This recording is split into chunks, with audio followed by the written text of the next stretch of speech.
start talking about NL and AL Cy Young and MVP awards. Now, they started already giving out Gold Glove awards and Silver Slugger awards, but I believe this weekend they're going to hand out the big awards, which is the Cy Young given to the best pitcher in both the AL and NL, and the MVP, which is given to the best player in both the AL and NL.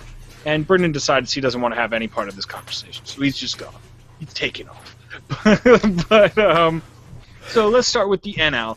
And so this is kind of an open and shut case. Now, I will tell you the two runners-up already, and I am going to guarantee lock of the century, of the week, of the millennium, that this person is going to win it. But let's start off with the two runners-up. Now, we have Adam Wainwright from St. Louis. He had a good season. He was 20-9 this year, so really good season. He had,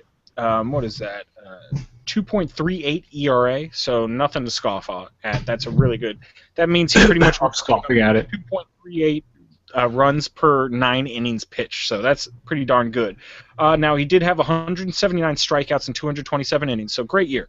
I mean, Adam Wainwright is one of the better pitchers in the league. Granted, he's not better than the eventual Cy Young award winner. And then we also had Johnny Cueto from Cincinnati. He was also 20-9 this year. He was a 2.25 ERA, so very good ERA.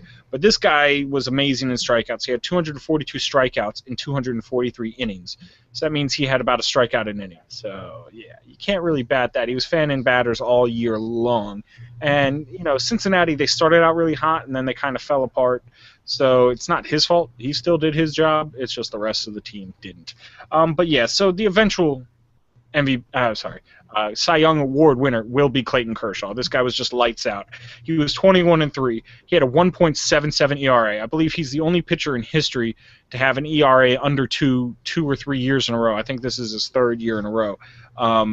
He had 239 strikeouts in 198 innings. So he averaged more than one strikeout an inning, which is just in the pantheon of pitching, he had one of the greatest regular seasons any pitcher's ever had.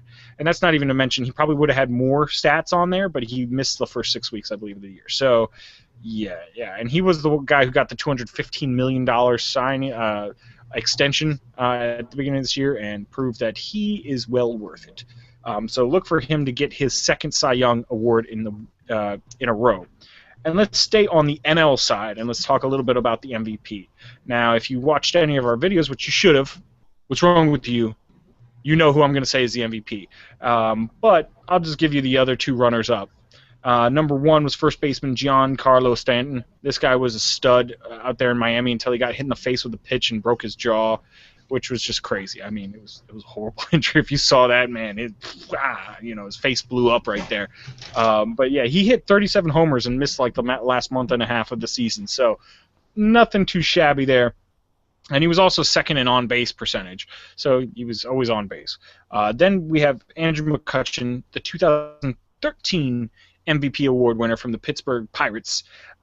You know what? If it wasn't for the guy I'm going to say is going to get it, he definitely would deserve it, because this guy was not only the best hitter on his team, he was the best person on base, best on base percentage, I believe, in the entire MLB. But he was also the spiritual leader of this of the Pittsburgh Pirates. Anytime they seemed to get down, he seemed to and he'd just bring them back. Baseball is such an individual sport, but this guy somehow made it like, okay, I'm just going to influence the entire team with the way I play, with the heart I give out there. He was also one of the best center fielders, of the year. I believe he did win the Gold Glove, and would not be surprised if he won the Silver Slugger either. I believe that was given today, so sorry, I'm not up to date on that. I was at work. It happens.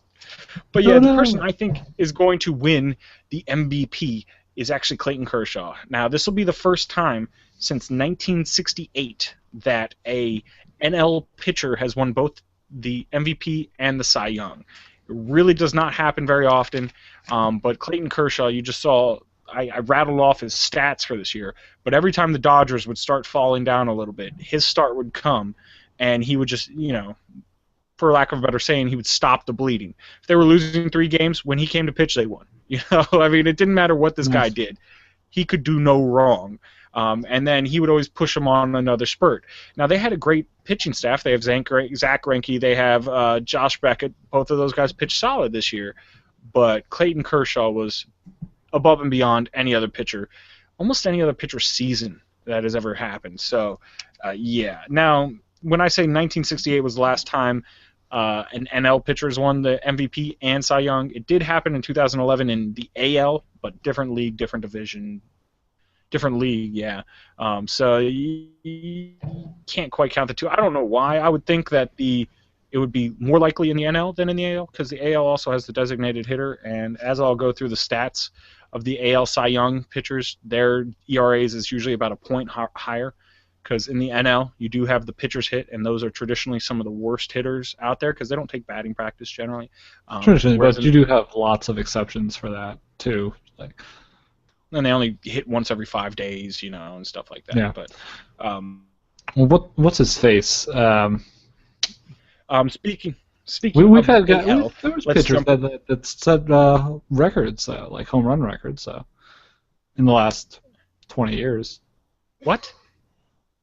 What? Throwing out some stats for you, Ryan. What? What? Maybe he hit 3 home runs in a year. That would be a pitcher record for home runs or something like that. I'm trying try to see where you're going with this one right there. I'm gonna find out. Just give me a moment. I can't remember a pitcher batting over 300 ever. I mean, it might have happened. Maybe back in 19. You can get a home run record without batting over 300. You certainly can, but I challenge anybody out there in listener land to find a pitcher who's hit more than 10 home runs in a season. Now, don't count the dead ball era, which ended in 1920. But from 1920 on, I bet you can't find a single pitcher that hit more than 10 home runs in one season. I challenge you to almost find a pitcher that's hit 10 home runs in his whole career. Challenge accepted. All right. Did you find somebody? No, whomp yourself. Well, not yet. Jeez. The guy that I thought was actually a first baseman, but anyway.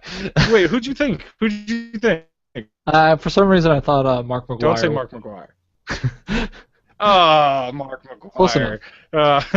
Yeah. Yes, no, he did not do that. He did not. But yeah, so let's jump into the AL and talk about some Cy Young Award winners. Now, this one's more up in the air. I will give who I believe is the Cy Young Award winner, but let's start with Chris Sale. He's from the Chicago White Sox. He's a young kid, pitched really well. He had a 12-4 record with a 2.17 ERA. So spectacular ERA. 208 strikeouts in 174 innings. So he was doing great there. But the White Sox really weren't relevant this year. He really didn't have to do too much, so I just don't see why how he even made the top 3. I would have put Max Scherzer or somebody in there in the top 3. So, but you know what? I'm not one of those voters. And then we had Corey Kluber from the Cleveland Indians. He was 18-9, so played more with a 2.44 ERA. And now he did have 269 strikeouts in 235 innings. So, yeah, I think he led the league in strikeouts. I mean, in all Major League Baseball. So that's pretty damn good right there. Again, more than 1 strikeout per inning, you're doing something right. But then the person I think will be eventual Cy Young Award winner of the AL is going to be King Felix. And that is Felix Hernandez. He is the pitcher of the Seattle Mariners. This guy is a beast. Now, he didn't have the greatest record. He was 15-6, but I don't think much of that was his fault. I think his average run support was about 2 or 3 runs, and he only gave up about 2.14. That's his ERA. So when your team is only scoring about as many runs as you'll give up, and it's that low, you're not doing too well. Now, the Mariners were competitive this year, but they were in the best division in baseball with the Oakland Athletics and Angels just killing it all year long. Oh, so, man, I kind of want to wait for people to comment on this and tell us how stupid we are, but I did find, a great hitting pitcher. Okay. An incredibly famous one. Do you want to know who it is? Who?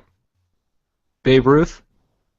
Oh, that's right. He did. Well, yeah, he pitched. But that's it's kind of the dead ball era, kind of. Not really. Damn it, you're right. It's Babe Ruth. You can't. He played every position. He played every position, so it's not really fair. But you can't discount him. You can't. You're right. You can't. Okay, so you win the challenge. Wes Ferrell also was a pitting pitcher that did pretty well. So. Did you say pitting pitcher? hitting pitcher. There we go. I swear you said a pitting hitcher. But okay. So all right. And when was he?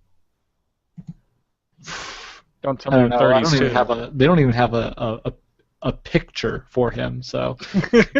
Well, so there you go. But yeah. So well. But yeah, so I think King Felix will win it. Now, he did have about 248 strikeouts in 236 innings. He was second in the league in strikeouts. So that guy's just been spectacular. He's the one who's going to really lock that up. But then the AL for the MVP is going to be a little bit closer a race. I don't think it's quite as... Again, Clayton Kershaw, I really think is going to run away with that. But in the AL, you have Michael Brantley. Now, he was good, but he wasn't great. He hit 327, but that's really, I mean, he had a good on-base percentage and all that. But for the Cleveland Indians, they really weren't that relevant this year, so I can't imagine he would get it. But then you had Victor Martinez from Detroit, hit 335, 32 homers. He led in on-base percentage for the AL, so really good for a good, relevant team. I really think that Mike Trout is going to run away with it this year, though. He had 36 homers. But he led the AL in runs. He scored 115 runs himself, and he had 111 RBIs no, that's to not lead bad. the AL. So that's not bad at all. I think he did more to help his team win, which was first in the American League. So I would say he's probably the most valuable player. And, I mean, the Angels, that was just a stroke of genius picking him. I believe he's only 23 years old. This kid is amazing. He's been in the MVP talk, I want to say the past 3 years, since he's been playing baseball pretty much. Since they brought him up to the majors, he has been in the MVP talk. And if he keeps it up, I mean, baseball players can play till they're 35 easy. So, yeah, that was a spectacular one. And I think he will win his first MVP, his first of probably many this year. But I don't know. Let us know what you think. Who's going to win the Cy Young in both the AL and NL? Who's going to win the MVP, AL, NL? Let us know. Comments down below. Of course, at Where's My Face on Twitter, where'smyface.com, where'smyface@gmail.com. All right, I'm just going to stop saying the email address. But Google Plus and Facebook, always good ways of getting hold of us.